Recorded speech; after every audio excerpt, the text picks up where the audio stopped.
Yes, ibihe byiza kuri wowe wabashije gukora subscribe kuri Sano Empire. Naho utari wabasha kubikora ariko ukaba ugiye kubikora nawe bikugendekere gutyo. Ni iby'agaciro gakomeye cyane ko warasize support yawe ya subscribe kuri Sano Empire.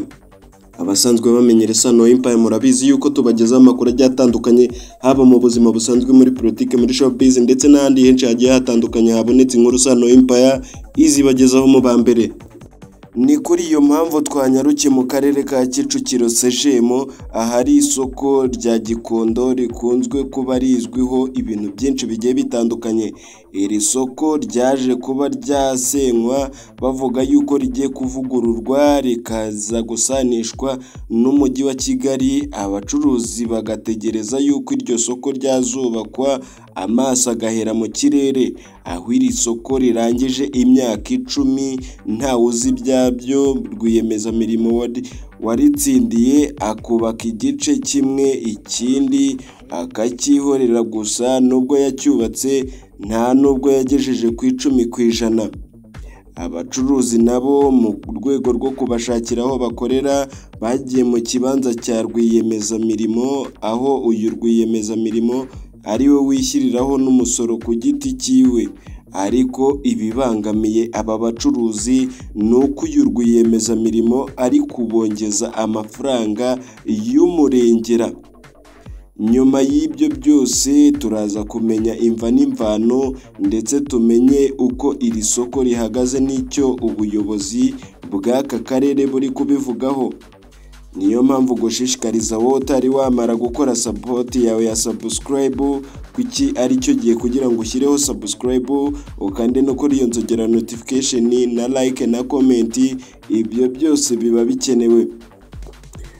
Reka twigarukire ku nkuru nyamukuru rero. Kuri ino tariki ya 25 z'ukwezi kwa 9 nibwo hazindutse inkuru ku mbuga nkoranyambaga yakomeje kugenda trendinga y'abacuruzi bari bari kwinubira igiciro cyangwa se uko umusoro uri kuzamuka muri kano karere, cyane cyane mu murenge wa Kicukiro ahagana muri rino soko, bitewe na rwiyemezamirimo uri kubashyiriraho amafaranga y'umurengera, kandi ubucuruzi bwabo n'ubundi ntacyo biba bwahindutseho.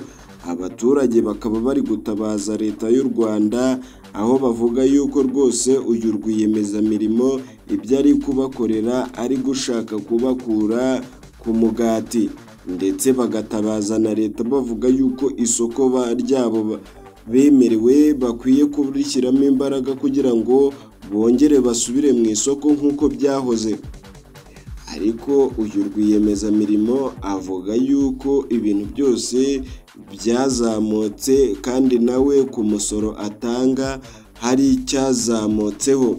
Akaba ariyo mpamvu ashobora kuba yarazamuye ibiciro byayo bamwishyuraga. Aho abaturage bavuze nk'uyu nguyu yavuze yuko rwose mu busanzwe batangaga 6,000 ku kwezi, bakagenda azamuka akagera ku 8, ariko ubu ngubu akaba yageze ku 15,000 buri kwezi.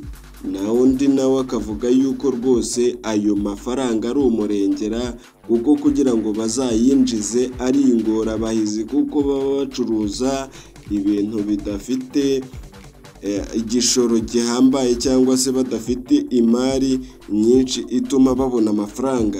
Ibyo byose bigatuma kubona aya mafaranga ari imbogamizi, ndetse yewe nubwo bivugwa yuko aya mafaranga yashyizweho mbere batangaga 6,000, abandi bagatanga 8,000 bitewe n'iseta umucuruzi yabaga afite uko yabaga ingana. Naho ubuyobozi bw'akarere ka Kicukiro cyo biri kubivugaho, buri kuvuga yuko aba baturage bagomba gukorerwa ubuvugizi vuba. Bamubajije ku kijyanye n'isoko rya kijyambere basezeranyije bano bacuruzi, bavuga yuko rwiyemezamirimo bahaye akazi yataye akazi natujuje inshingano ziwe, ariko bari kubikurikirana. Ngayo nguko rero, kora subscribe.